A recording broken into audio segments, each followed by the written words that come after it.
On episode 7, part 2, because there were 2 parts to episode 7, John Kisner and I had a whole conversation about how to care for your team. And he asked me how I felt about those boundaries, how to care for your team, how to engage with your team. And I shared that over the course of my career, my opinion has changed so much on this topic. And I want to just delve into that for a minute. When I first went in to the career world from business school, there were so many parameters I learned that were healthy parameters, healthy boundaries with your teams, how to hire appropriately, how to not ask illegal questions or inappropriate questions in interviews, how to walk out with diverse teams their lives, how to encourage them, how to develop them, how to grow them, and how to have boundaries so that we're not talking about topics that are inappropriate in the workplace. That was my corporate experience.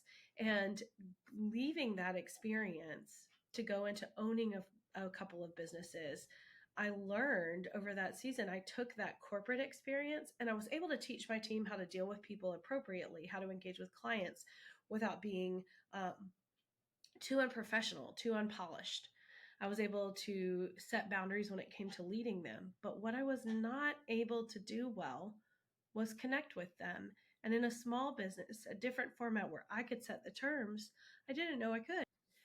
So over the course of time, I found that on certain things, especially soft skills like culture and protecting the culture that I had set up, I was not able to teach and impart that well to my team because of the boundaries I had set up for myself. I was very task driven. I was not as relational as I could have been as a leader, and I missed opportunities to care and also demonstrate my faith without shoving it down their throats.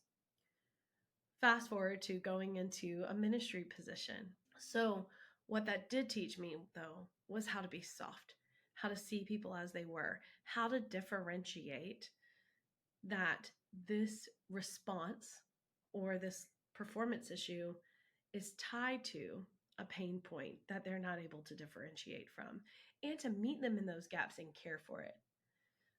So I say all that to say, when I started out, there was actually I found out at one point from my team that kind of behind my back, when I would give out a project, I was so hardcore that they considered it like getting Braddocked when I gave them something to do. That was a major project because it better get done. I wasn't mean about it, but there was very little grace. Then, as I got older, I had kids. I started a business. I learned the pain points. I realized that we all need grace, including myself. I can't even find my glasses when they're on my head some days. So, giving people grace for mistakes they make and helping them learn and grow through them should be a privilege that we all experience. Now, having been through ministry and really finding passion in pastoral care, I've learned that there's a beautiful balance you can find in caring for your team and getting to know them and then holding them accountable for their role because they know that you understand where they're coming from. They know that you've been vulnerable and that you don't see yourself as perfect or that you have to put this perfect image out to the people with whom you interact. They accept you as you are, because they know that you accept them as they are and you're investing in them. All that to say, if you have struggled with having a very firm boundary and feeling like that needed to happen, or having no boundary at all and everybody's your best friend and then you can't hold them accountable, you need to work on finding that balance, because God has taught me so much through finding ways to be vulnerable and share with my team, which is very hard for me, to use that information to help each other grow, but also to give each other space when we need it. Very recently, I had a very good friend pass away. She was my oldest friend. Our moms were friends while they were pregnant with us. They have pictures pregnant together. And she lost a battle with cancer a few weeks ago. And I sat with her every Saturday and held her hand and just talked about silly stories from our lives until she could no longer talk anymore. And then she went to be with Jesus. And it was a very hard season, but a huge privilege to be able to spend that time with her. I took days to let anyone I worked with know what was going on. And they all knew it was happening. They had checked in regularly on her and how she was doing and how I was doing. But here's the thing, I still needed to raise my hand and say, I'm struggling with this and this just happened, but I couldn't do it because so much was happening and I didn't want to be a burden. Fast forward a few days and I forgot a few things.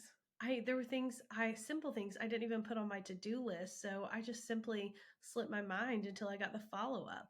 And I got feedback from a partner on one of those items. And it was then I realized that my grief was making me forgetful. And because I had neglected to share that, I had no safeguards around myself to help me process this time. When I spoke to the people I worked with about it, they were more than grace giving, and they were loving and they were caring, and they gave me accommodation for what I needed to process. But it was extremely difficult for me to raise my hand and say this was going on. So know too that if your team doesn't want to share, that's on them. And they don't have to, but if it starts to impact their work, always have the conversation first. And this is just something I've learned of something going on outside of here that's creating a struggle for you right now. And is there a way I can help you? Offering that up in those ways allows them the ability to share if they want to without you having to press in, but it also allows you to help them differentiate so you can care in better ways. So don't be afraid to ask those questions. Don't be offended if they don't share. Don't be afraid if they do. And if you're someone who has a big job with a lot of roles and you're not sure how to make this time in your day, don't do that for the whole company. You're only responsible for your team. And as a large organization or mid to a large size organization, one thing you should look into, if this is something you're passionate about but not sure how to handle, is Marketplace Chaplains or Chaplains of America. Those are both licensed organizations that you can contract a chaplain onto your staff, and they will serve and stand in the gap in that. Your HR role is still extremely important on the legality side, on training and development, but this is someone who can simply care for your team on staff and be available to them for pastoral care. That's a really unique opportunity to look into, but if it's something you're passionate about and you didn't know it existed, I would encourage you. They are amazing organizations and they do something very special in the corporate world today. They serve in amazing ways. So just wanted to drop that tidbit that I'm always learning on this, but it is something that my mind has changed on quite a bit. And I think we are all trying to find the best way to manage the tension of not overstepping a boundary, but also being available, connected, and building retention in our teams through caring for them well.